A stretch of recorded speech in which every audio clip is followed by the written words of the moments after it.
Welcome back to CryptosRUs. I'm George. We're all George. So, what is going on today? Yesterday turned out to be not such a good day for crypto.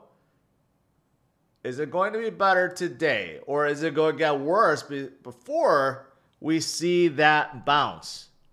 Let's talk about it.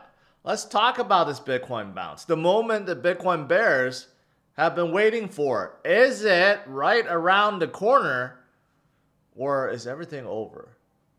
Well, let's discuss. Let's discuss all these things. All right, guys. Welcome, welcome, welcome. We are starting out the day at 103.6, which obviously is lower than yesterday. Last night, it seemed like once Asia opened, things started going down further. Right now, there's definitely a correlation with Asia and Bitcoin and crypto dumping, because for the last, for last week or so, it's been pretty obvious that we've been going lower when we go, when we hit nighttime, right? So that's been a thing. What else? Wall Street also kind of shaky right now, even though tech and overall markets like the indexes are actually doing quite well. But are they flipping around? There are some banks that are very bearish now. And today, if you look at the US market, it's not looking so hot. Yesterday was green, but today you have a lot of red, which ain't good. And it's led by Palantir, which is an AI software company. NVIDIA talks very highly of them. A lot of retail investors have been making a lot of money on Palantir. The funny thing is, they just had their earnings last night, and they topped everything. They topped their estimates, their profits. They talked about, good growth, more adoption in Q4 coming. Yet their stock is tanking because there's now fears that AI and AI-related companies are too overvalued. Out of the blue. Even though there was nothing that they reported or said that indicated that they were going to do worse or bad in the future. I think this has a lot to do with some of these banks that are saying that there's going to be a market correction. Both Goldman Sachs and Morgan Stanley have now said that over the next year or two, we will see a deep 10 to 20% correction with equities. So now Wall Street is starting to think, is everything going to come back down? And that's obviously not a good thing. I don't know why they all of a sudden just decided to say that when, other AI plays and everything else have been doing very, very well. But I guess we'll see. I also saw this as nothing to do with anything, but, Elon recently asked for $1 trillion pay package, a new pay package that's even bigger than his old one that was denied. And some of his major Tesla shareholders are saying no to that. And Elon has threatened that if this gets denied, he is going to leave Tesla. We'll see if that comes true. All right. Now, as for what we're seeing right now, the crypto market wiped out around 300 billion in last 24 hours. Okay, this does not count the liquidations. This is just overall loss in value. So obviously, there's a lot of fear right now. But I got something to show you guys that will give you some hope. Actually, a lot of things to show you guys that will give you some hope. But yesterday, we had another $1.3 billion worth of longs liquidated.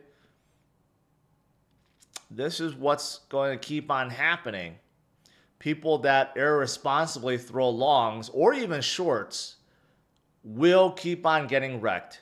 this is the time where these market makers and whales, they're having a field day doing this, okay? And exchanges too. Exchanges win no matter what. Remember that. You get liquidated, they win still. They collect fees from the liquidation, from the sales. So if you buy or sell and get liquidated, exchanges win no matter what. So keep that in mind. And market makers help these exchanges do that. They see the order books. They know where all the levels are. They know where the stop losses are too. So I think there are too many people that are just gambling at this point, that keep throwing longs whenever we have a dip. And they throw irresponsible longs like 10, 15, 20, 25, 50, 100x. And that ain't good. That ain't good. It's definitely not helping what's happening right now. So you got to be careful. You got to know what you're doing. Otherwise, you're just gambling, and there are a lot of people that are losing right now. Big time. As for Wall Street, we continue to see outflows. Yesterday, we had only BlackRock selling, which is very strange. Everyone else did not sell. 187 million outflow for BlackRock for Bitcoin. Overall, 137 million outflow for Ethereum out of several, including large outflow from BlackRock. However, Solana ETF still continues to gain strength, which is the weird thing. You could see that yesterday they added, oh no, I think they messed up because it went from November. No, that's right, because of the weekend. But you could see yesterday, Bitwise added 62 million, and even Grayscale added 5 million. So overall, net positive 70 million, despite ETH and Bitcoin having large outflows. So there's definitely interest there. It's the shiny new toy. That could be it, but maybe a lot of people are really looking forward to loading up on Sol. So, interesting. All right.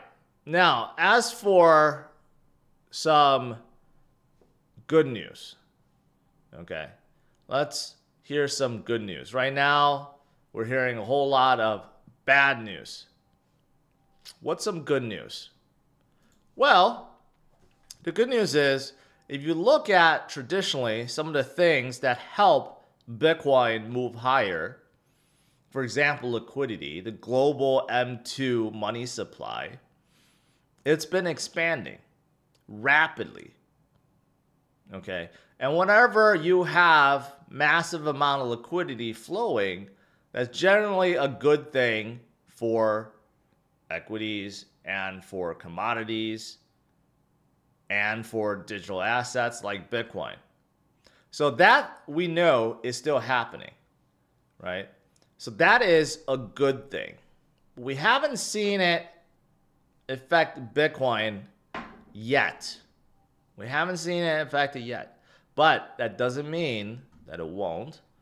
It could just be delayed, because obviously the fundamentals of Bitcoin is still very strong.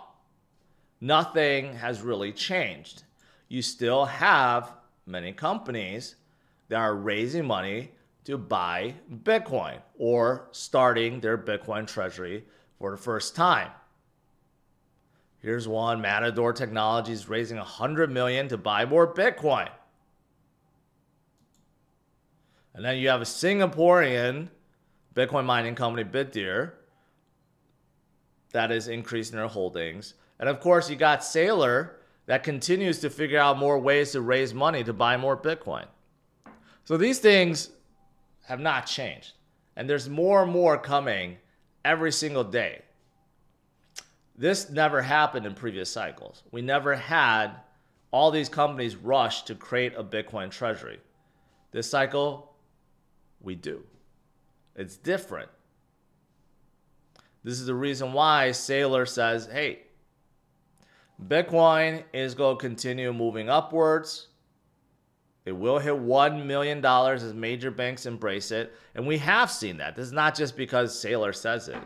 We're seeing every single bank now embracing Bitcoin either through custody, trading, advising, like especially to their wealth clients. These are things that are happening right now, are part of the fundamentals. And these things have not stopped or gone away just because the price fell down a little bit. Okay? Keep that in mind. I know everyone likes to just fear themselves, cause a lot of fear with themselves and with others. And, sometimes it seems bad. The fear is high. I got something to show you guys about that. Okay? But, again, liquidity is high. That's good. Optimal. And then we got rate cuts, which is optimal. We have the fundamentals, which is still growing. Optimal. And we do have some of these, like these indicators that show that a bottoming event is happening. Here's one. That is the SSR. And, the last time this happened was, guess what? Back in April of this year when everything dumped and we found a bottom and we recovered. Right now is as bad as that moment for Bitcoin, even though we're not nearly as bad in terms of price action, but it does seem like we have that commonality between now and April, even though we're much higher right now. And then you have other things like this, showing this is the, Gusan band. It's showing the same conditions as before, where we bottomed out and then we bounced back. This happened in 2024 when we slid down to like 40-something thousand. It happened in April of this year when we slid down to 70-something thousand. And we hit it again right now at 103, 104,000. Same thing when you look at this moving average. This one happens to be the 50-week moving average. We saw the same thing happen, the bottoming that happened in September, October of 2024, in April of this year, and we're about to hit that line again. See, these are all reversal points, right? And here's the final one I'll show you guys that's really telling, and that's the fear and greed index. And you could use this properly sometimes. Right now, we're in extreme fear. You know how it always does this, right? Like, a lot of people have this contrarian view. So whenever you have everyone thinking one thing, it usually does the other. Right now, we are in extreme fear. A lot of you guys are very fearful. It's very obvious. Or depressed, one or the other. But if you look at, I've done this before when we were like really, really depressing. Right now, we're at 21. So you go back, when was the last time we had fear hit 21? It was back here in April. Again, aligning with this and with this. The fear level is as low or as high as the fear back in April when we were down to $70-something thousand for Bitcoin. So it's lining up. When you have this many people so fearful, usually that's when the opposite happens. And why is that? Because most of the manipulation, or suppression, is done to drive out retail, to drive everyone out. Keep in mind, all these guys that are manipulating, liquidating, moving Bitcoin to certain targets, they're doing so because they want to make money. They want to accumulate more. They want to drive people out. right? So all this is showing that we are in this bottoming process, even though Bitcoin is still above $100,000. So take a second to think about that, because back in April when we bottomed, it was like 73,000. And back in 2023, it was like 40,000. Okay, so obviously we have still gone up. We're not like back to April levels or 2024 levels. We're nowhere close. But we are seeing the same kind of fear, the same kind of bottoming process. So you put it all together, we are going to bounce. We are. You just have to be patient. We will get through this, just like all the previous times. We have seen worse times, even this year, much worse times. You just got to stay strong, continue to hodl and DCA and not fall for the FUD.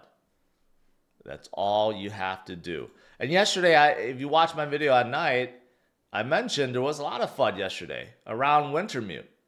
One of the biggest market makers on the planet who helps Binance was talking bad about Binance and how this glitch in Binance caused them to get auto deleverage, along with so many retail investors, so many other companies, exchanges, and so forth. And all this is what caused that 20 billion liquidation that happened. Okay? Even though Binance has some emergency funds, which they decide to give, but it wasn't enough. But yesterday, there was a lot of talk about how Wintermute was going to sue Binance because of that glitch and because of the auto deleveraging, which should have never happened. But, you know, the CEO came out and said, no, we're not going to sue Binance. Of course, it'd be stupid to sue Binance because they're probably their biggest customer. And they would lose even more by suing them.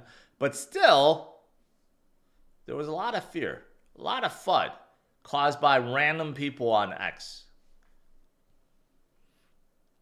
But again, we get through this. We will get through this. We always do. Okay? There's always FUD somewhere, somehow. But trust the process.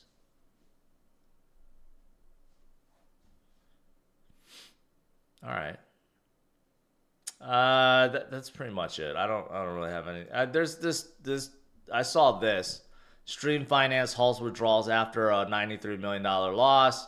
I have no idea what project this is, so I can't really talk about it. But this also happened, so probably not a good thing. Well, what do you know? We ticked up a little higher. 104. And while I started, you know, we had another scam wick over there. Again, all done to drive you guys out, to drive retail out. It's all done with a purpose. And by the way, a lot of people are talking, whether you believe it or not, tomorrow is a full moon day. And generally speaking, full moons bring some craziness to Bitcoin and crypto. There are a lot of people that will only trade based on this full moon pattern thing. So it's been tracked before. So we'll see. We'll see what happens. All right. So yeah, things have come back a little bit. Uber is also down majorly. And then, you know, some of the tech companies are still down, even though this whole thing about Palantir doesn't make a whole lot of sense. Clash, still one of the strongest projects in the space. Look at that recovery. Yesterday, we had another whale get out. This is good. I said it in my night stream. During the weak periods, you weed out the impatient. You weed out the people that don't believe. And that happens with all crypto. And it happens with Clash too, but like our community is so strong. Even when the whales dump, and we had another one dump his entire bag because, and I know he doesn't believe in the community because his address doesn't fit anything. Doesn't fit our tournaments, our giveaways, Vegas trip, nothing. It's just a random whale. He dumped it. That's what we want. In these dark times, sometimes it doesn't seem like it because, you know, obviously your bags are going down. But you weed out an impatient. And if you're the patient one, you're going to benefit because you DCA, right? Building wealth is basically a transference of wealth from the impatient to the patient. That's how it works. And Clash is just absolutely killing it. Phenomenal. We have such a large treasury and we're building and we're still growing. Our holder count didn't go down. One of the best community projects out there by far. All right. Let's do some Q&A.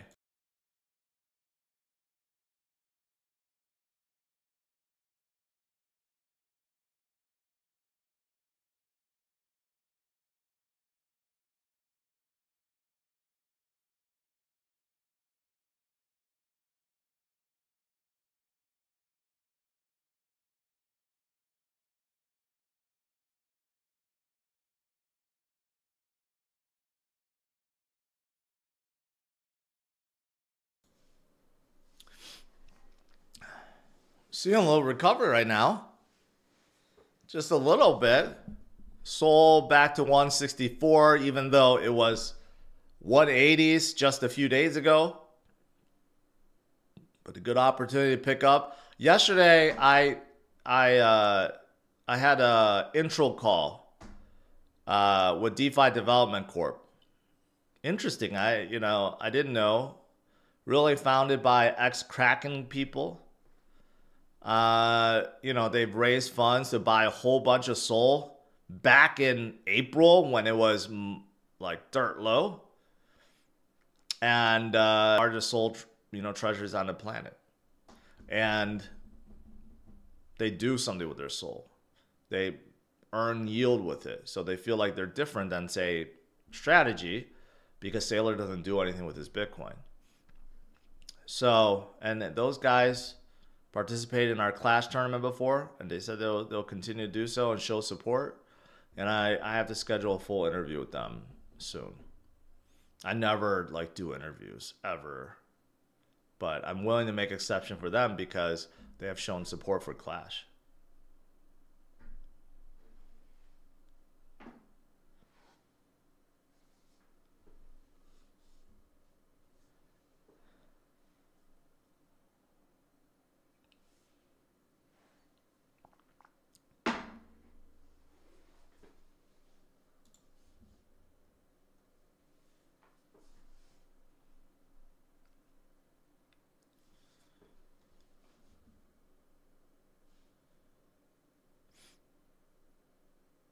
Coinbase now recovering.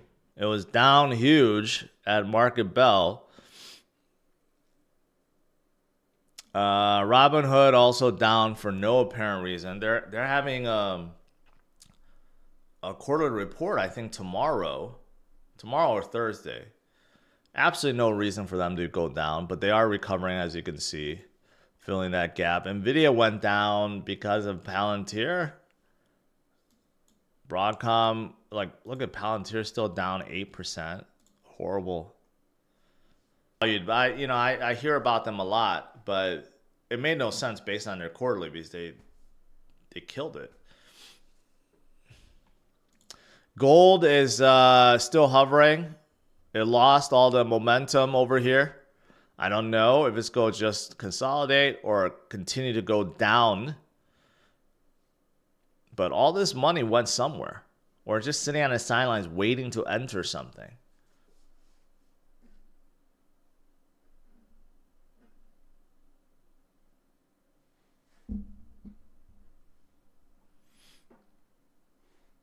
I think Hood earnings tomorrow are gonna be great. Their numbers are gonna be great.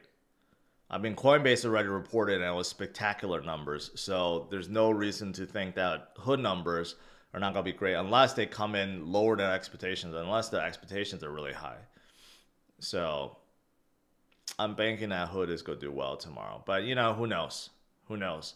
Palantir had a good quarter and they're still down. So hopefully that's not the case with Hood. SCR, no, there wasn't a Gleam digit because I forgot to give it out, but I'll do so tonight. And in case the rest of you guys don't know what that means, there is a Gleam giveaway, okay, for people to just check out Clash. It's such a good project. I'm putting so much time and effort into it, and community is one of the best. I just want more people to know about it. So you could win some crazy prizes like 5 Sol or 1 Sol or T3 NFT, which is out. And by the way, T3s now can go to Vegas as well. So if you're not a top 500 holder, you missed on T1, T2s, we have spots so that if you're T3, most likely you're in based on the availability, which is coming up next month. But you know, all you have to do is join our Discord server, follow the socials, check out the giveaway page, which you should anyways because you go win free Sol. Check out tournament page, which shows, you know, our tournaments every Friday. And then if you tune in at night when I'm live streaming my gaming, you can also learn about the secret code. And you can refer friends to this. There's a referral program that helps you get more entries too. This is in the description of this video. It's also pinned to the Clash's X page, but the easiest way to find it is in the description of this video.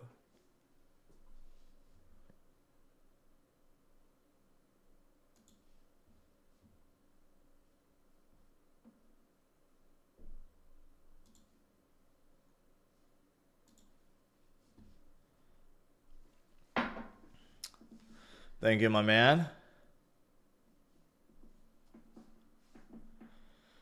Christopher and Maggie says, crypto's boring, but you'd still deliver interesting content daily. I couldn't do it, but I appreciate you, George.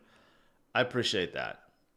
It's not easy to do this. I know some people think that, you know, you could just come on here and just say whatever, and no, it doesn't work that way. This is why we had 4,000 people tune in live. Because they're here. They need the hand-holding. They need their crypto therapist, that's me. And they need to be reassured that things will be okay.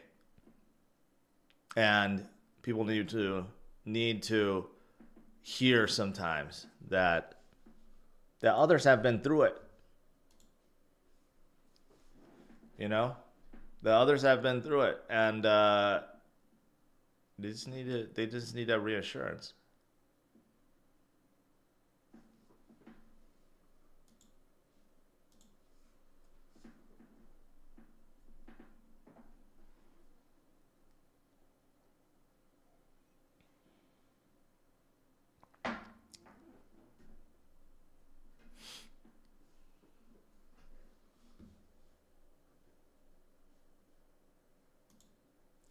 You know, we have a lot of bottoming charts, signals, even a fear index. So I do believe that we will.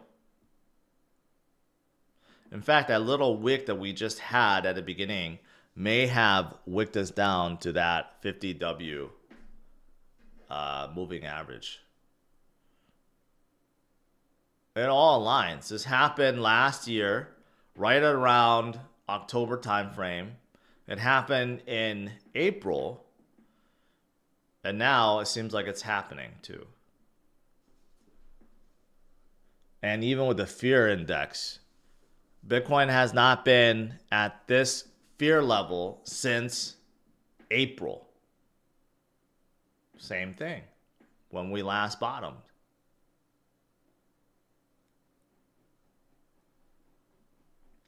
If you have a gambling problem, call your local addiction helpline. Okay. Thank you for that. And thank you for the Georgetown University comment. Zaniism asked, do you think there has not been altcoin season because there are too many meme coins diluting the market? Do you think Trump is bad for crypto? I voted red. Trump has not been bad for crypto, but some moves have been. Overall, the new administration with the new SEC stance, or let's just say the new SEC chair and his stance on crypto has been absolutely awesome for Bitcoin and crypto, okay? And will set the stage for the next 4 years. So it's not just now.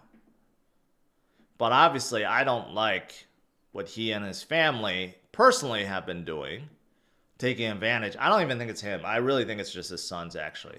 And he's just going with the flow. That 60 minutes interview yesterday kind of said it. Why did he pardon CZ? He has no idea who CZ is. He pardoned him because his sons are involved with World Liberty Financial, and CZ has a lot to do with that.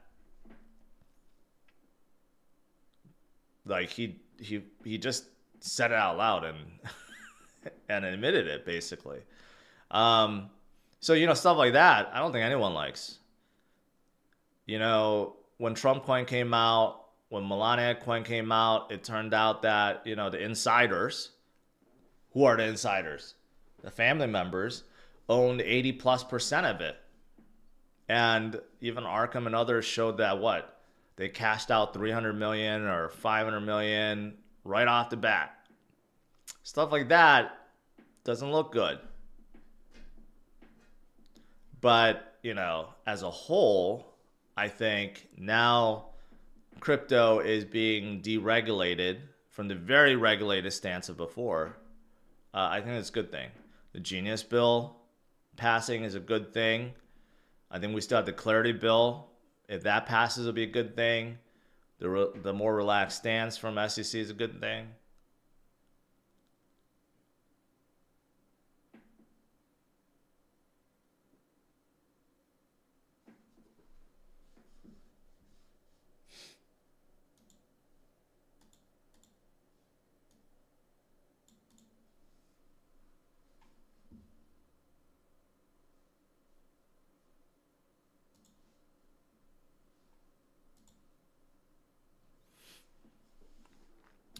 We're turning green.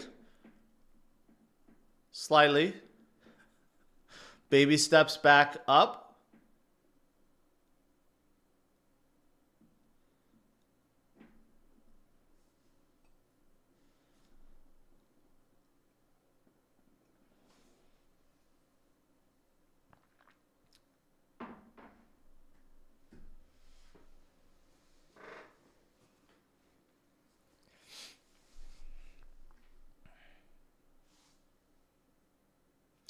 Yeah, removing Gary Gensler was the best thing, even though he resigned, but like he was going to be removed. Gary Gensler was just so bad for crypto. I don't know where he is now, but there should be no crypto institution or any universities or anyone that ever hires him for his crypto advice, because he was just really bad. Really, really bad. So anti and everything. If we didn't have Gary Gensler in the last administration, I think we would have done a lot better. But now that we have Paul Atkins, he's like complete opposite of Gary Gensler, which is good, really good. And I think, again, that sets the tone for the next 4 years. But right now, we got to deal with Powell. We got to get rid of him. He is going to be gone in like 5 months, 6 months. So I think that would be good. Powell has done a number on markets. And I know a lot of it's not his fault. He can't, you know, inflation and stuff like that is not really his fault, right? But the way he conducts himself in some of these press conferences, just no need to say what he has said. You know, just like this last one.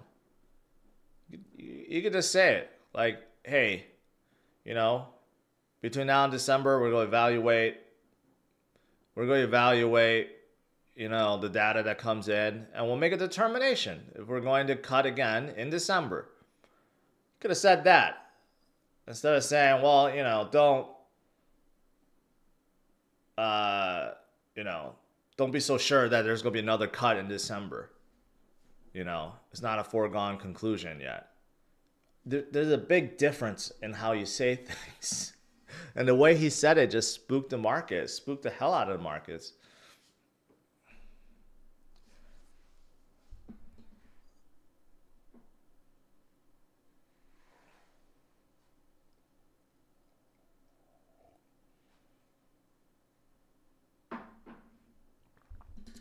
Who will replace Jerome Powell? No one knows yet. But I know that whoever they appoint is going to be super pro cutting. That's for sure.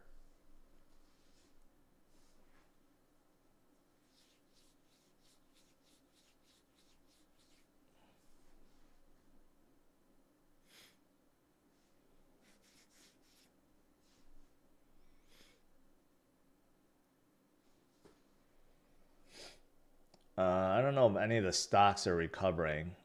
Slightly. Broadcom is up. They've been down for a while. They're also an AI infrastructure.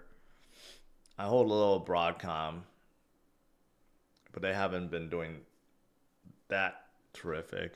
Nvidia hit they hit 211 yesterday. Nvidia is one that I will just keep on loading up from now on. I don't care if they're the largest company on the planet. They have such a monopoly over infrastructure and chips that's never going to stop. And Robinhood, I still believe. Every millennial, every young person, every generation X and Z and everyone else, they're all on Robinhood trading.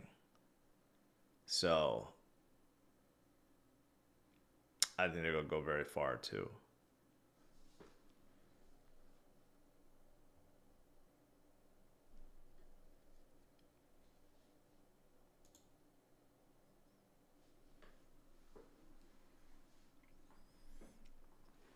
CoinDesk Live at Ripple Swell. Maybe that's the reason why we went down, because Ripple Swell is going on.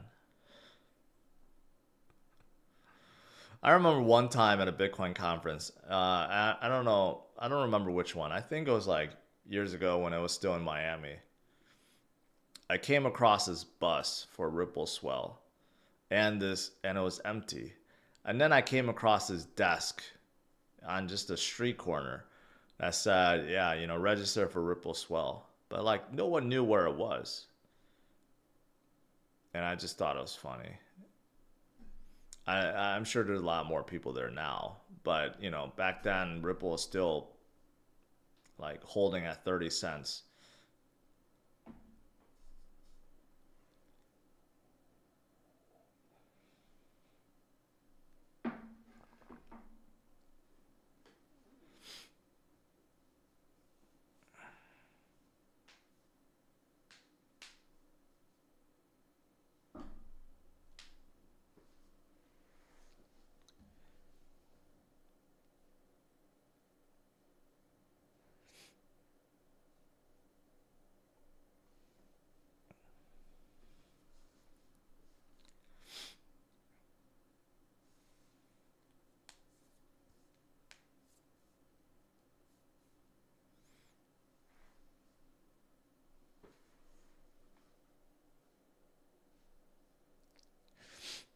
Keep in mind, some of you guys are tuning in late, but keep in mind, when it comes to investments, doesn't have to be crypto, but you know, obviously we talk mostly about crypto.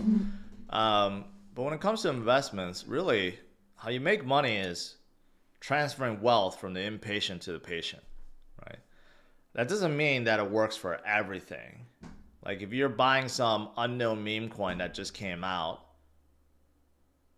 doesn't mean that you should keep holding it, because a lot of them rug, a lot of people lose interest. Those KOLs that's in it may just leave. But it's different when you understand and know something like Bitcoin, for example, right? Fundamentals are growing. The conditions are growing. Even the charts are showing that, hey, there's a reversal coming, you know, you got to trust these things. Can we go down lower? Sure, of course. We have seen periods like that before. We have seen Bitcoin drop to 70-something thousand back in April. We have seen Bitcoin drop to 40-something thousand back in 2024. But just think about what happened during those moments. We had a lot of fear, a lot of manipulation, a lot of liquidations. And we recovered, right? So again, it's transferring wealth from the impatient to patient. And you got to understand what you're holding, right? You got to truly believe in it. Don't just hold things that you don't believe.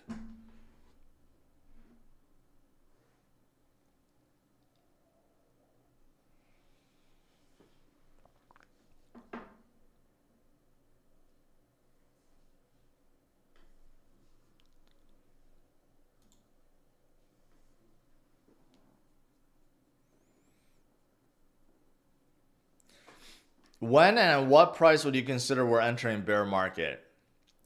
If we break below 100 and we start trending towards the low 90s, okay, and we enter, let's say, the high 80s, I would say probably then. If we're like mid-December and now we're trending below 90s, I would say, yeah, then probably. Especially considering if all conditions are still favorable and we don't have some kind of black swan event. If we have some kind of black swan event, then that's different because that could be like a quick bounce back up. But let's just say all things are just moving sideways still. Then maybe, yeah, then I would consider that.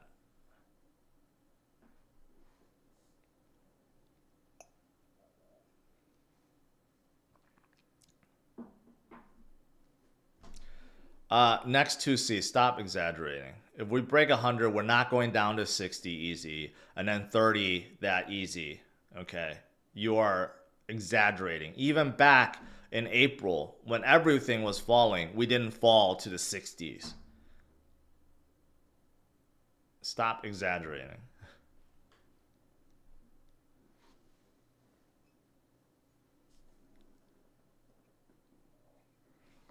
You know, people don't realize how much of a gift sometimes it is.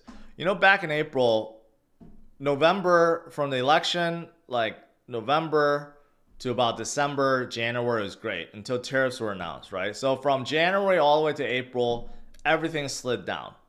Equities tanked. Bitcoin crypto tanked, right? Like me personally, I took advantage in April. I loaded up on options. I loaded up on a lot of the crypto that I've been sharing with you guys. And I made a whole boatload of money from April till now. So, you know, it's really like your perception, right? You could look at things like, okay, it's down and it sucks, I'm gonna get out. Or you could look at it like it's down and it's a fantastic bargain and I'm gonna load up on it. So it really depends on what viewpoint you have. You could be scared, like most retail. Scared money doesn't make money. You gotta take advantage of the dips. And again, you gotta understand what you're holding, take advantage of the dips, and then that's it. Hold on DCA.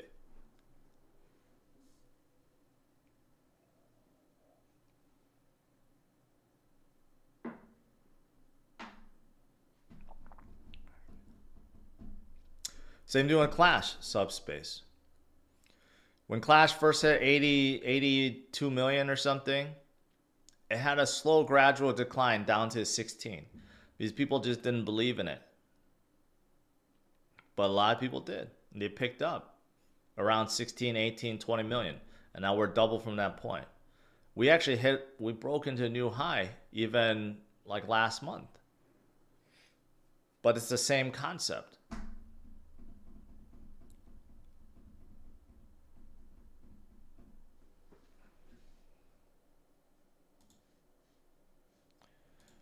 Well, if you look at this, Dow is recovering really quickly. Dow's almost back to green. NASDAQ is also recovering. So from an equities perspective, it may not be bad at all. It might come back. And Clash isn't green today.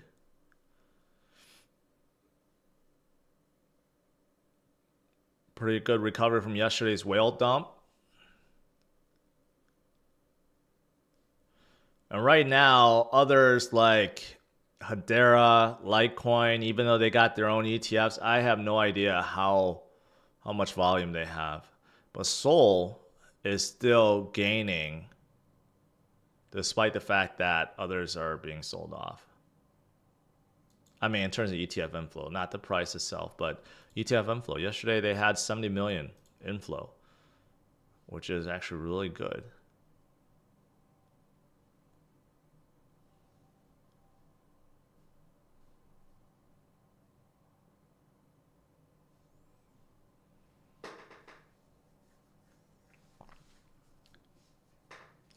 Craig asks, what is Clash and its connection to crypto? It's my own crypto that I started. It's a crypto project called George Plays Clash Royale. It's based on a game, Clash Royale, a very popular mobile game. And the project is about tournament gaming, prizes, giveaways, and we're still expanding upon that. And it's done fantastically well within the 2 months that it's been running. And this is despite bad conditions right now. Can't wait until good conditions happen, and then we'll truly show what Clash can do.